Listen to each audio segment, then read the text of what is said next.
பிரதோஷங்கிறது ரொம்ப விசேஷமான ஒன்று. ஆனால் அன்றைக்கி எப்படி சாமி கும்பிடணுங்கிறது நிறைய பேருக்கு தெரியறதே கிடையாது.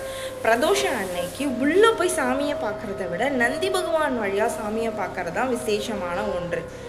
எப்போவுமே நம்மளோட வேண்டுதல்களை நந்தியம்பதி கிட்ட சொல்லிட்டு தான் நம்ம சாமியை கும்பிடணுமே தவிர நம்ம நேராக போய் சாமியை பார்த்து சாமிக்கிட்ட சொல்கிறத விட நந்திக்கிட்ட தான் நம்ம சொல்லணும்.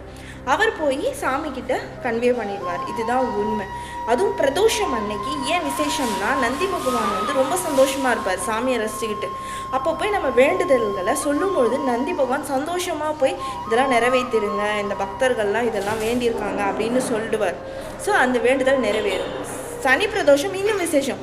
அன்றைக்கி ரொம்ப சந்தோஷமாக இருப்பார் நம்ம நந்தியம்பதி. ஸோ அன்றைக்கி சொல்லும்போது அவர் போய் நேராக போய் என்ன பண்ணுவார், சாமிக்கிட்ட சொல்லுவார், இது மாதிரி இவங்கெல்லாம் இந்த வேண்டுதல் வச்சாங்க, இதெல்லாம் நிறைவேற்றணும் சாமி சொல்லிட்டு.